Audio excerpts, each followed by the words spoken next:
iniciar com o tema Personalidades Afro-Brasileiras. Olha só quem está aqui. Zumbi, né? Mais conhecido como Zumbi dos Palmares, tá? Esse grande representante, esse grande símbolo da resistência contra a escravidão, tá? Então ele que pegava, né, os escravos e colocava em lugares seguros, que eram os quilombos, para que os escravos tivessem uma vida plena, uma vida feliz, né? Uma vida digna, tá? E também ele lutou pela liberdade religiosa, né, pela divulgação da cultura. Ele morreu no dia 20 de novembro de 1695. E 20 de novembro é o dia que nós comemoramos o Dia da Consciência Negra, tá bom? Olha só, vamos falar um pouquinho sobre Elisa Lucinda, essa grande jornalista, essa grande poetisa, essa cantora, essa atriz, né? E também escritora. Olha só o livro dela aqui que eu coloquei, Lili, a Rainha das Escolhas, né? Pela linguagem, ela fala, né, através da poesia, através dos livros, ela fala um pouquinho, né, sobre o racismo, sobre a mulher e sobre alguns problemas aí na sociedade. Então, Elisa Lucinda, né, ela também ganhou um troféu, tá? Um troféu Raça Negra, né, pela sua representatividade. Temos aqui o Aleijadinho, olha aqui a foto aqui do Aleijadinho, né? Olha só. O nome do Aleijadinho, tá?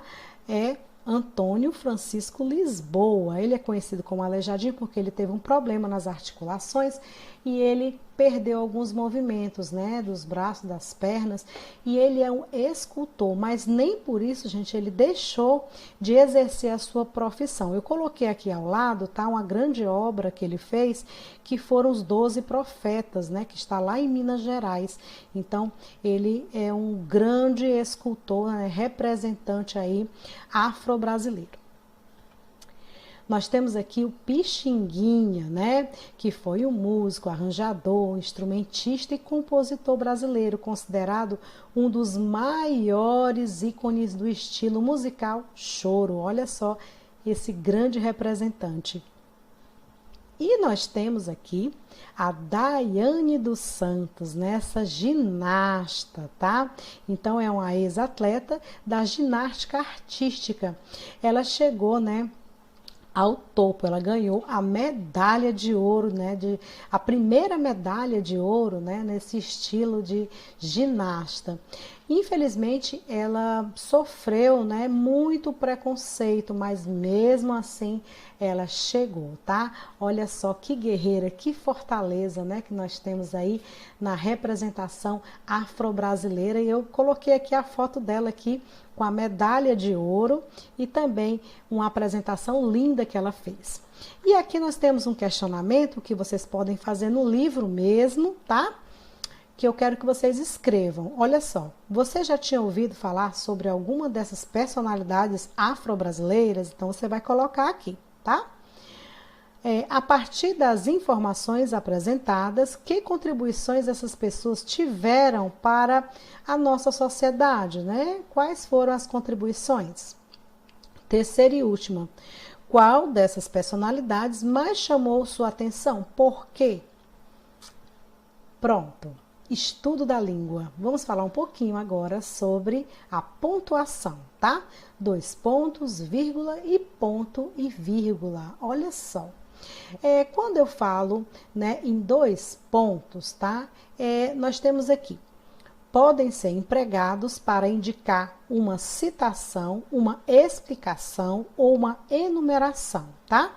Citação, gente, é quando algum autor ou escritor está escrevendo algo. Então, antes a gente coloca os 2 pontos. Uma explicação. Uma explicação quando está explicando algo. Então, antes nós colocamos aí os 2 pontos. E uma enumeração quando tem uma sequência, tá, de informações. Vamos ver. Olha só, nós temos aqui o texto A e B, que vocês vão ler, tá? Primeiro vocês vão ler esse A, depois vocês vão ler esse B. E vocês vão responder, observe o emprego dos 2 pontos e relacione a função que eles desempenham com cada um dos trechos, tá? Então, você vai colocar, não é para colocar X, é para colocar A ou B aqui. Então, anunciar a enumeração de diversos itens, tá? Então, será o A ou o B? Apresentar uma explicação, será o A ou o B? Então, você vai observar aqui, aonde tem os dois pontos, olha aqui, eu já verifiquei aqui, tá? Onde tem os dois pontos, mas você tem que ler o texto todo para poder entender, tá? Qual é o sentido. Segunda questão. Agora, releia outro trecho da reportagem e observe o uso das vírgulas, tá? Nós temos aqui esse trecho aqui, né? E tinham outros apelidos em países como Cuba, Jamaica, Equador, Suriname, México. Com que finalidade as vírgulas foram empregadas? Marque um X. Então, você vai verificar se é, né? Olha aqui, ó. Se é uma citação, se é uma explicação ou uma enumeração, tá? E aqui você vai marcar um X. Agora sim você vai marcar um X. Terceira questão. Nas frases a seguir, alguns sinais de pontuação foram suprimidos, foram retirados, tá?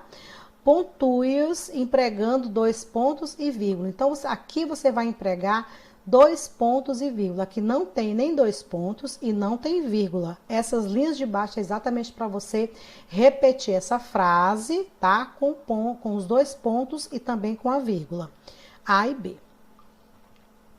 Quarta questão. No trecho do conto apresentado a seguir, o pássaro catete oferece ajuda a outros pássaros que desejam quebrar uma grande pedra. Leia-o e veja como os pássaros reagiram com a sua oferta, tá?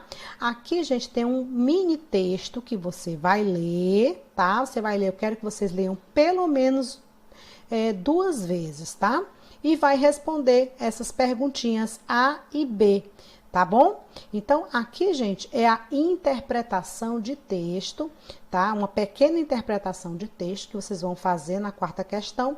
E as demais aí são de pontuação, tá bom? Então, aqui tá a explicação da atividade. Caprichem na atividade, tá certo? Coloquem aí no começo das frases, letra maiúscula. Quando vocês forem transcrever as frases, né? Vocês coloquem aí a pontuação correta, conforme a explicação que nós já tivemos anteriormente. Nós estamos apenas revisando, tá bom? Então, no mais, bons estudos!